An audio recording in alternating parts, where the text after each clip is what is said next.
Atenção! Você está preparado? Prepare-se! Pregando a sã doutrina. Apresentação: Apóstolo Lindomar. Comunidade Cristã Assembleia dos Justos. Vamos abrir as Bíblias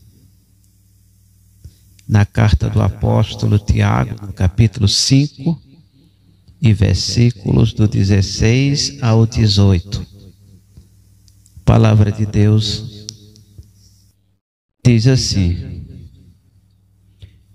confessai as vossas culpas uns aos outros e orai uns pelos outros, para que sareis.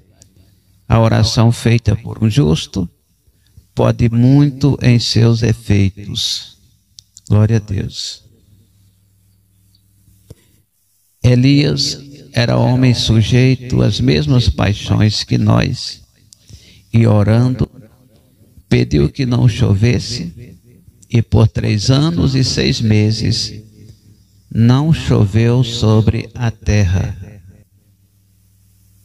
Santo Deus.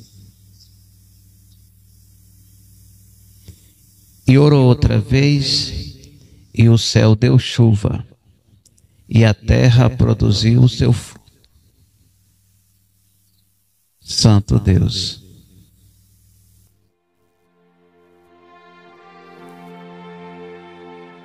Então nós estamos diante de mais uma passagem maravilhosa das Escrituras, onde o Senhor Deus, Ele inspirando o apóstolo Tiago, ele vem nos trazer informações bastante relevantes para os nossos dias aqui na terra. E nós podemos observar nesse versículo 16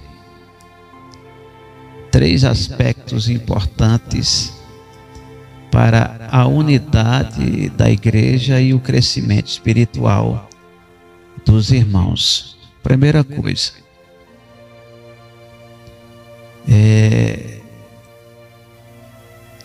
a importância da confissão pública de nossos pecados.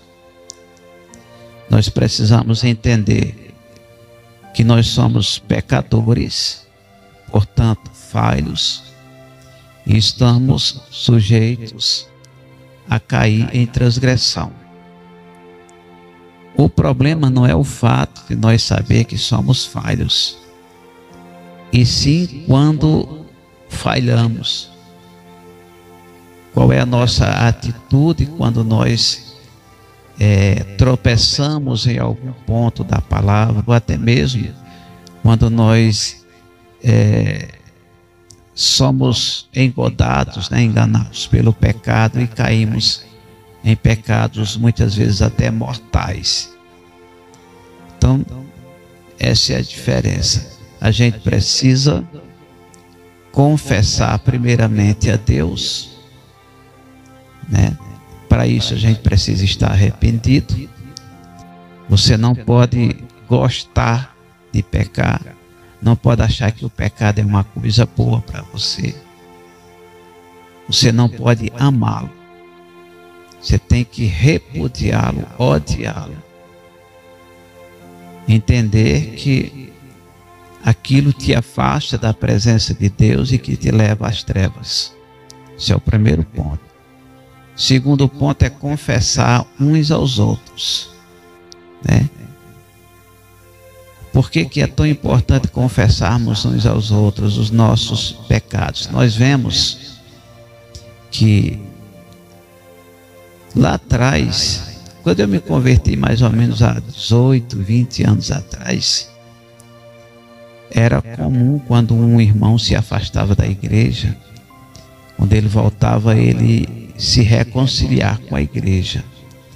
Muitas vezes a pessoa recebia a oportunidade e ali mesmo no culto ele pedia perdão à igreja pelas suas falhas, as suas fraquezas, né? E a gente via que eram pessoas que realmente estavam arrependidas de terem pecado contra Deus, de terem pecado contra a igreja. E elas voltavam realmente arrependidas. Hoje a gente não vê mais isso. O que a gente mais vê é a pessoa, ela está em pecado mortal e ela fica escondendo o pecado, se escondendo atrás de uma cortina de fumaça,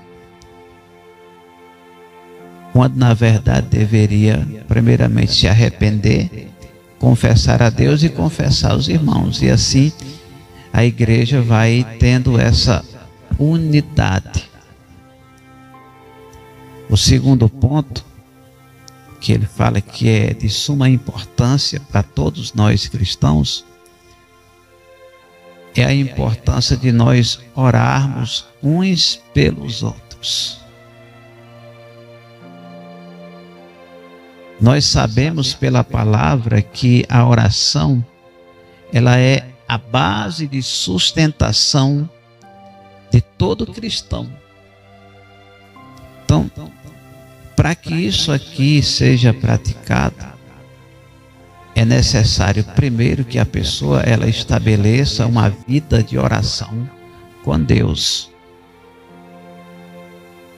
né? E é um conjunto, não é apenas a oração.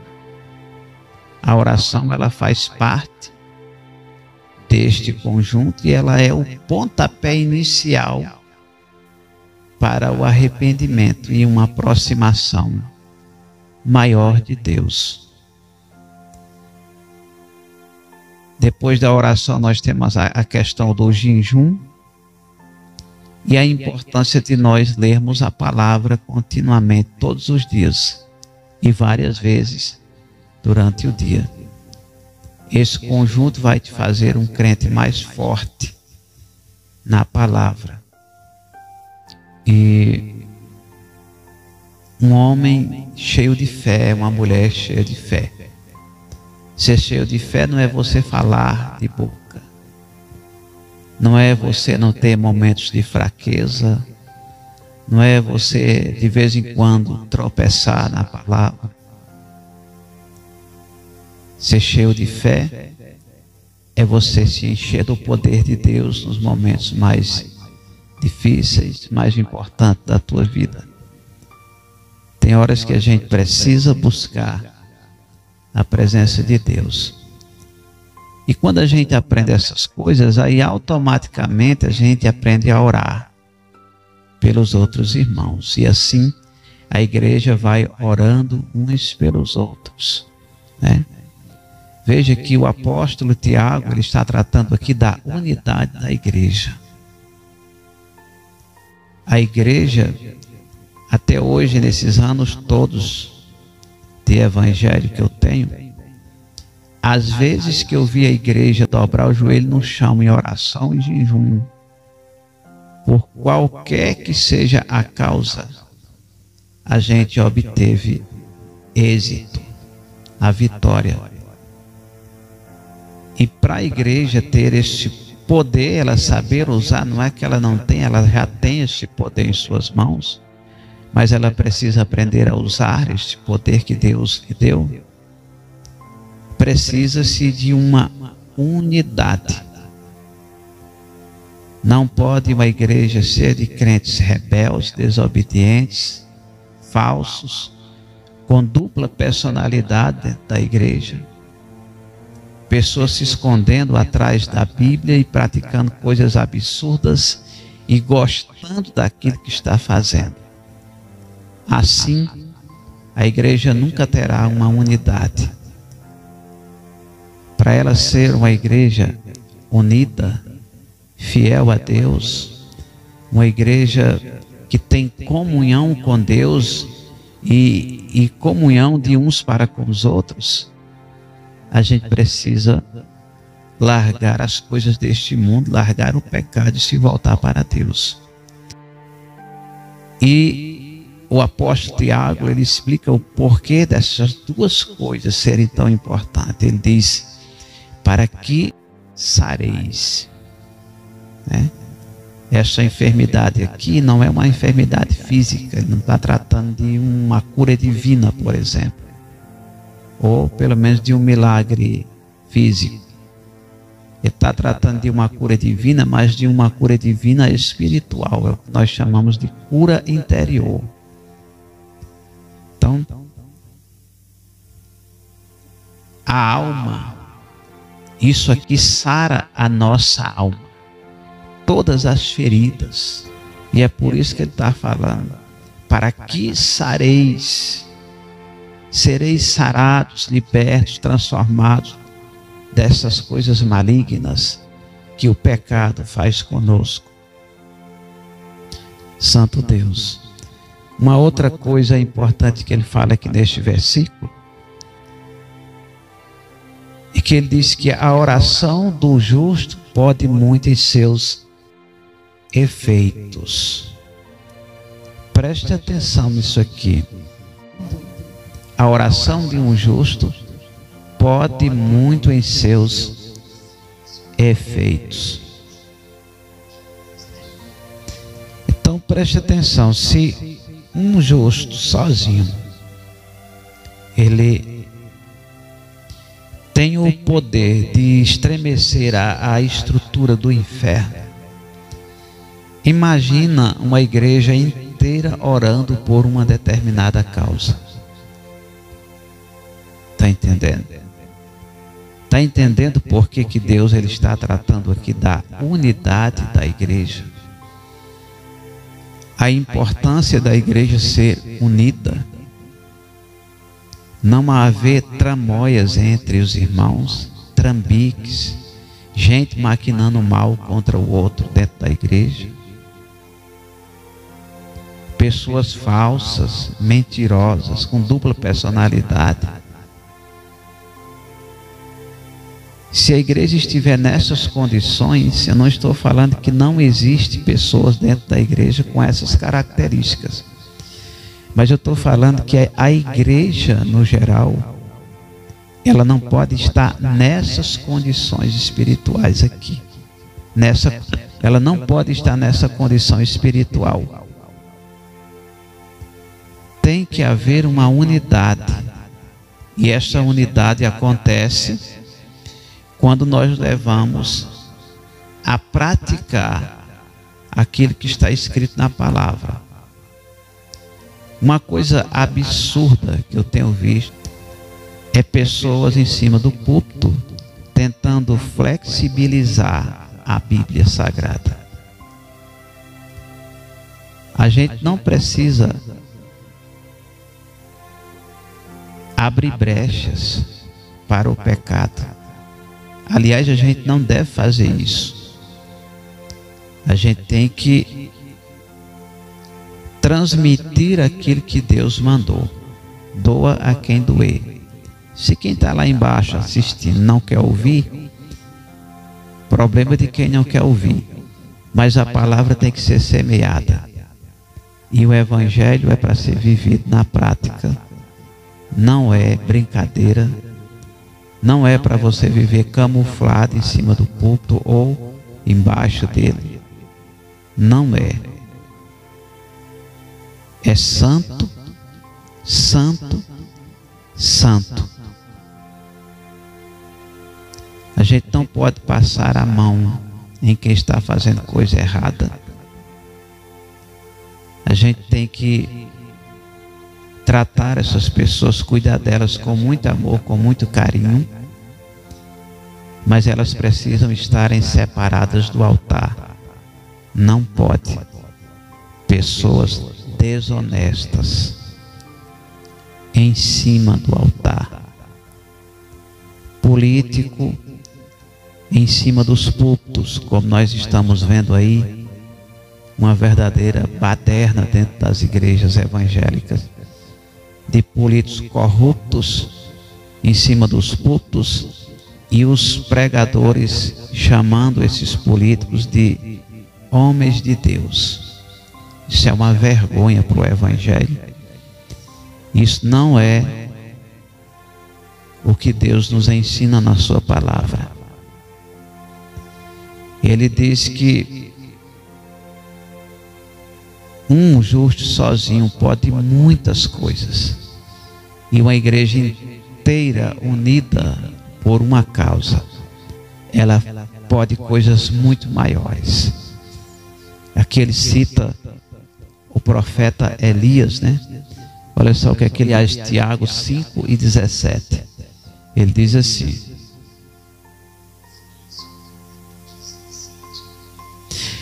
Elias era homem sujeito às mesmas paixões que nós, e orando, pediu que não chovesse, e por 3 anos e 6 meses não choveu sobre a terra. Olha só que coisa interessante. Veja que o profeta Elias foi um dos profetas, dos maiores profetas da história do povo de Deus. Era tão santo que Deus levou para o céu em um redemoinho. Não era digno de estar aqui no meio deste povo corrupto, da corrupção humana. Deus o levou. Era um homem extremamente santo. E Elias não abandonou o seu legado. Ele não deixou de pregar aquilo que Deus mandava. Mesmo diante de perseguições, tentativa de tirarem a sua vida, mesmo assim ele permanecia fiel ao Senhor. E é assim que nós também devemos ser. Alguém pode dizer assim: ah, mas Elias viveu em uma outra época, né? Era um homem extremamente santo. Pois é.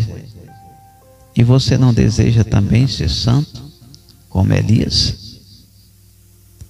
Deixar aqui na terra o legado que Elias deixou? É preciso arrumar uma desculpa esfarrapada para permanecer no pecado? Veja o que Deus está falando aqui. Elias era homem como nós, sujeito às mesmas paixões que nós, né? Quais são as paixões que Deus está falando aqui? As obras da carne, as concupiscências carnais, os desejos pecaminosos. Ele era um homem sujeito às mesmas coisas que nós, mas ele não se rendeu a essas coisas.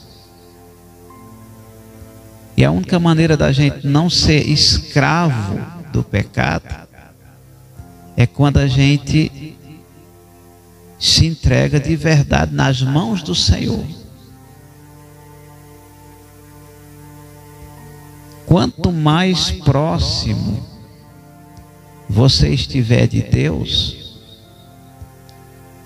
mais santo você vai ser.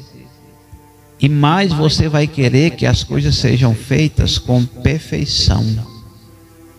Porque Deus, ele é um ser extremamente santo e perfeito. E as coisas de Deus, elas têm que ser feitas com zelo e com perfeição. Não é de todo jeito. Não é bagunçando as coisas.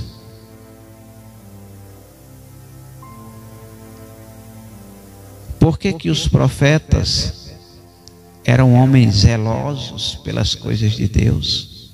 Os apóstolos. E a igreja moderna não quer ser. Por que tem que ser uma baderna? Por que a gente não pode se aproximar de Deus com devoção, com amor, com respeito?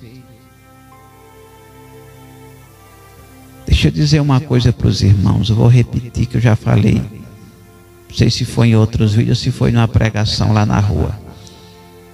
Mas veja bem, quanto mais próximo você estiver de Deus, mais parecido com Ele você será.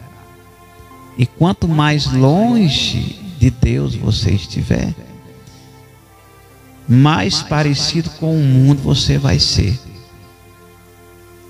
É assim que funciona no reino celestial. É desse jeito.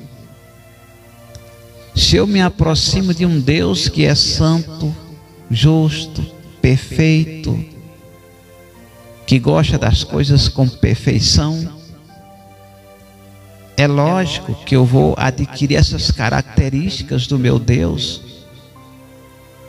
E a mesma indignação que Deus tem pelo pecado, eu também terei. A mesma indignação que Deus tem quando vê pessoas dentro da igreja escandalizando o Evangelho, eu também vou ter. Porque eu estou cada vez mais parecido com Ele, cada vez mais próximo dEle. Então, o Espírito Santo que habita em nós, quando Ele está dentro de nós de verdade, quando a gente não está suprimindo, deixando a casa suja, porque Ele não habita em templo sujo, a gente tem que adornar o nosso templo para Deus morar nele. Quando você tem Deus ali morando em você, você sente a mesma indignação que Deus sente pelo pecado e pelo erro. E não adianta. Ninguém consegue nos convencer do contrário. Uma vez, o Senhor Jesus estava pregando e Ele olhou para a multidão, para os judeus e disse assim: quem é de vocês que me convence do pecado? Ele está mostrando ali naquele texto a nojeira que ele tem pelo pecado. E que nós precisamos nos distanciar cada vez mais das coisas desse mundo e do pecado. Elias orou e por 3 anos e meio não pingou sobre a terra. Onde é que está isso? Vamos lá. 1 Reis, capítulo 17, versículo 1. Olha só. Ele diz assim: então Elias, o tesbita, dos moradores de Gileade, disse a Acabe: vive o Senhor, Deus de Israel, perante cuja face estou, que nestes anos nem orvalho nem chuva haverá, senão segundo a minha palavra. Glória a Deus. Olha só, Elias, ele lança uma palavra profética diante do rei Acabe e disse que não mais choveria na terra até o dia em que ele ordenasse novamente.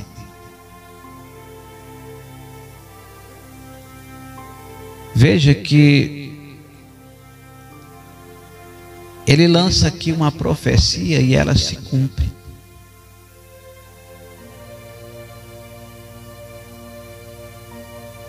Por 3 anos e 6 meses, não pingou sobre a terra. Um homem de fé, cheio do Espírito Santo de Deus. Aquilo ali era Deus falando na boca dele. E quando Deus fala na boca de um profeta, aquilo se cumpre. Glória a Deus. Volta lá para Tiago, capítulo 5. Agora vamos para o versículo 18. Deus diz assim: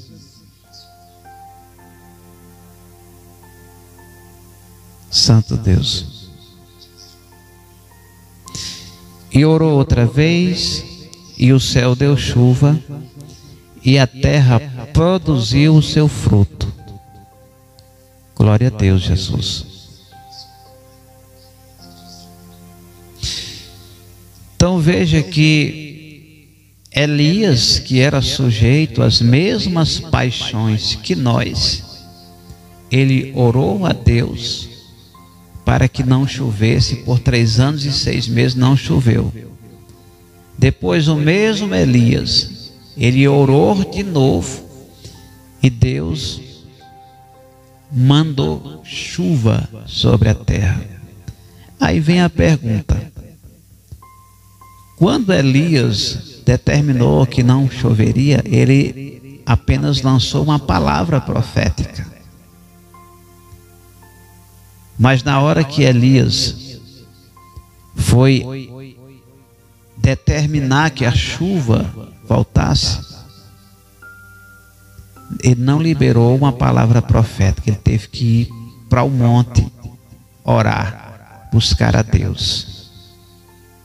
Aqui é onde entra a importância da oração e da nossa fé. Olha só, 1 Reis, capítulo 18, versículos do 41 ao 46. Vamos entender como foi que Elias fez para que Deus mandasse a chuva novamente sobre a terra. Olha só, versículo 41. Vamos ler aqui um por um para a gente entender. Santo Deus. Então disse Elias a Acabe: sobe, come e bebe, porque ruído há de uma abundante chuva. Glória a Deus. Olha só, agora Elias, ele se encontra novamente com o rei Acabe. E ele começa a revelar para Acabe o que era que estava por vir. Veja a importância de um profeta que tem conhecimento profundo das coisas de Deus. Preste atenção nisso aqui. Ele fala nesse versículo que ele tinha escutado um zumbido de chuva. Elias, como era um profeta experiente na palavra, ele percebeu que aquilo era uma revelação de Deus. Deus estava se preparando para mandar chuva novamente sobre a terra. E veja que aqui ele não tinha começado a orar ainda não. Aqui ele apenas havia recebido a revelação de Deus. Olha o que ele diz no versículo 42. Santo Deus.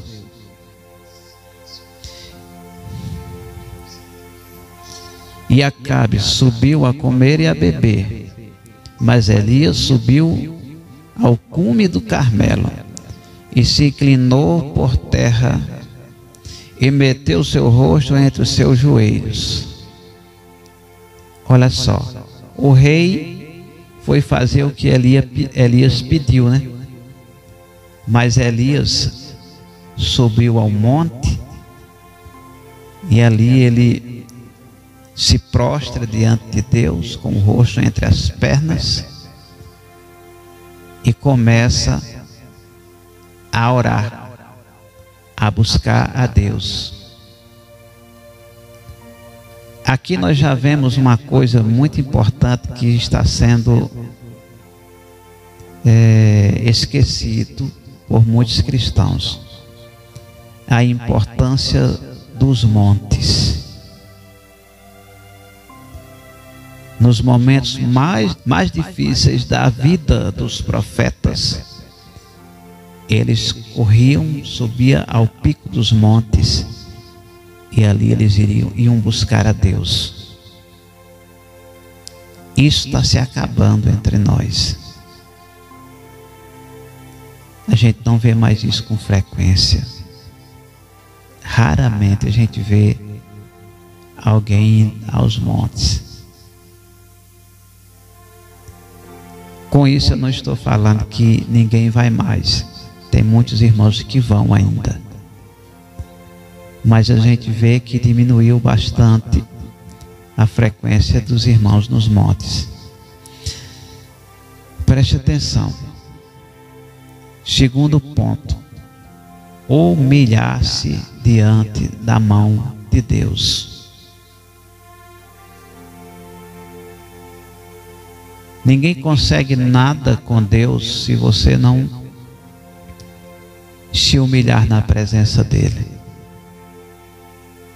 se debruçar na presença dele, reconhecer a sua pequenez diante de Deus, que você é falho, fraco, um pecador, está sujeito a cair em erros. Isso é o primeiro passo. Elias, mesmo em santidade, veja o que ele fez. Ele caiu prostrado nos pés do Senhor e começou a orar.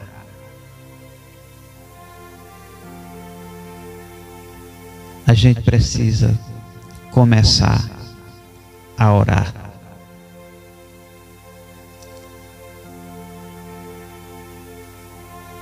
Alguns oram, mas não se consagram. Outros nem oram, nem se consagram.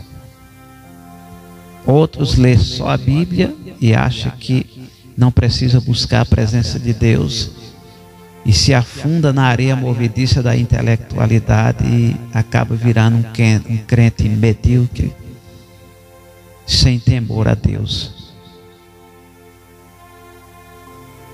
Mas os profetas se humilhavam na presença de Deus. Versículo seguinte, olha o que é que diz. Santo Deus,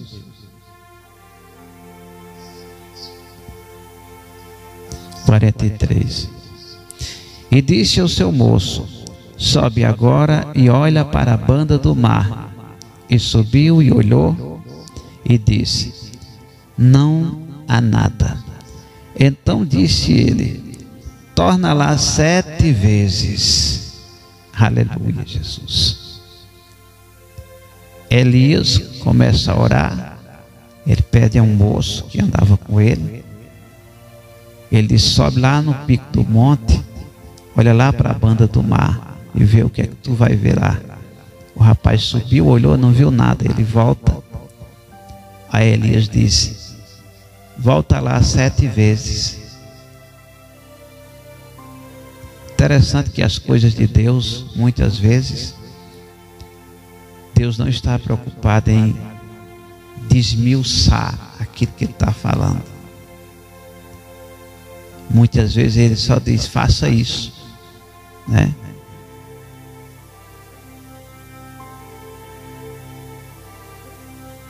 Quando Ele foi criar todas as coisas, Ele apenas criou com a sua palavra, dava a ordem e as coisas iam acontecendo.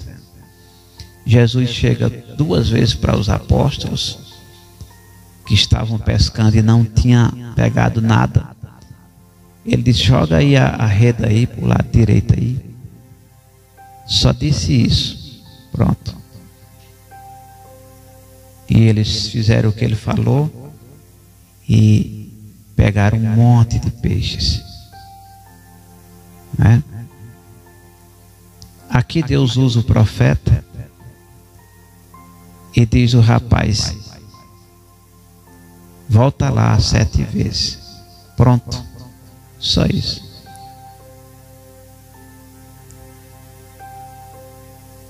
Volta lá 7 vezes.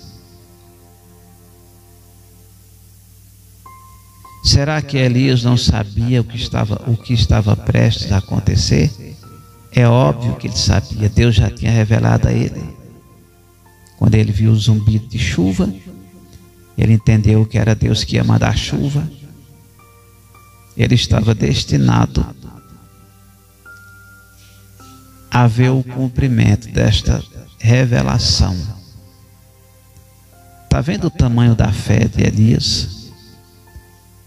Está vendo aqui a importância de nós sentirmos em nosso coração o desejo de sermos santos, como Deus é. Santo Deus. Versículo seguinte, ele diz assim: e sucedeu que na 7ª vez diz: eis aqui uma pequena nuvem, como a mão de um homem, subindo do mar. Então disse ele: sobe e diz a Acabe: aparelha o teu carro e desce, para que a chuva te não apanhe. Aleluia. Santo Deus.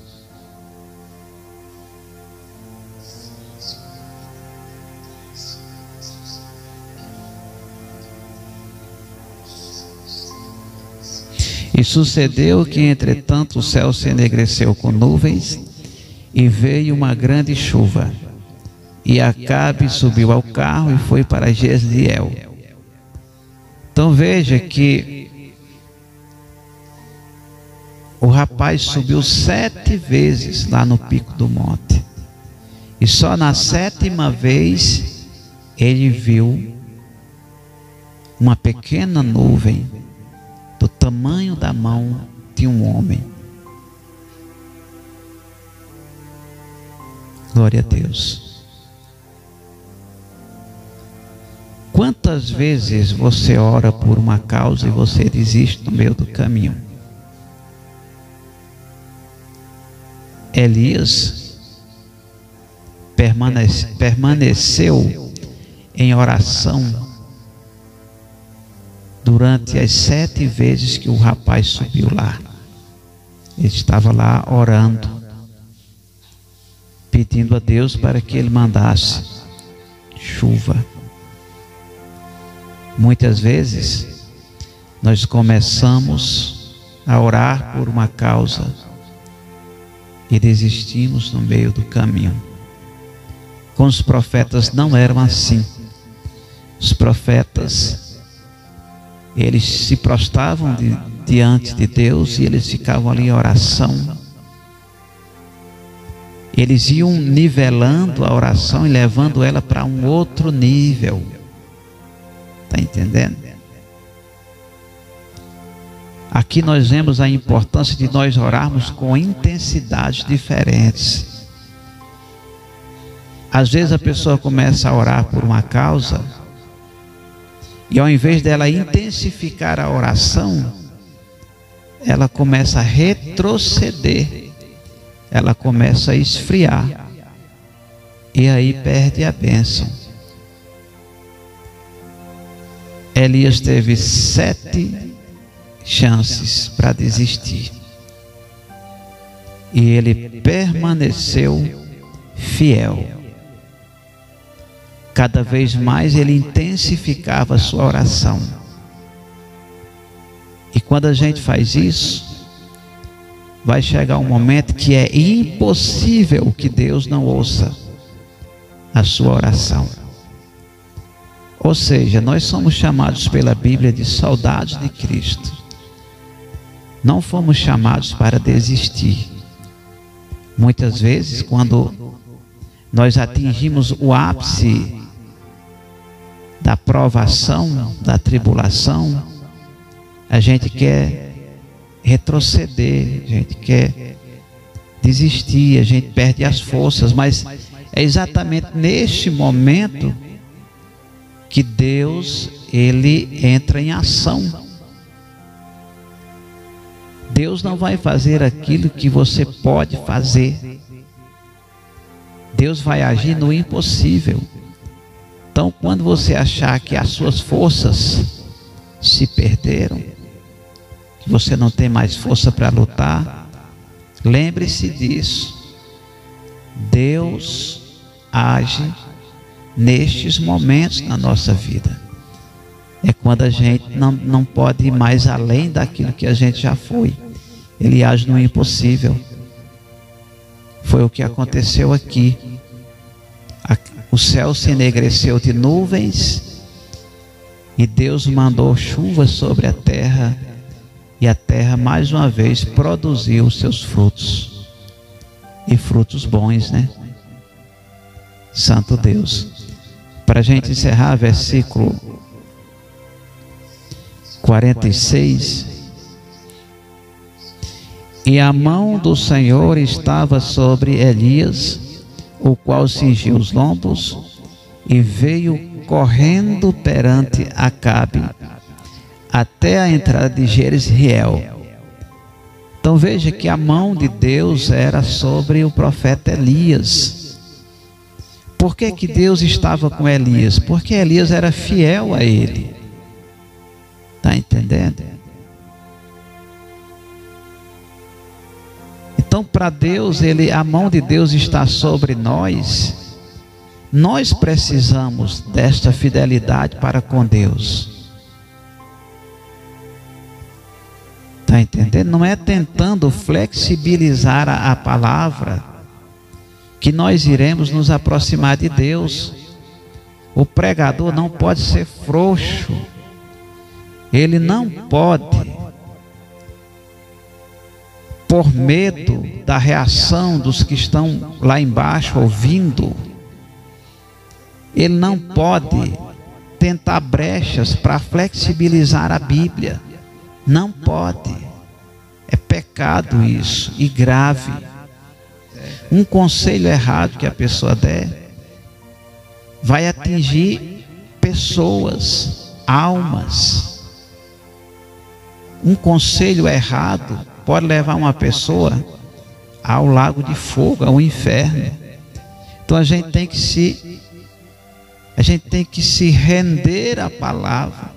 A gente tem que permanecer servindo a Ele, buscando cada vez mais ser mais próximo de Deus e ensinar a sua palavra sem medo, sem omitir nenhum dos pontos que Deus nos mostra na sua palavra. Precisamos ser como Elias, homens de fé e cheios do Espírito Santo de Deus. Amém? Esta mensagem em nome de Jesus. Deus abençoe a todos que nos ouvem, que nos assistem, e até o próximo vídeo, em nome do Senhor Jesus.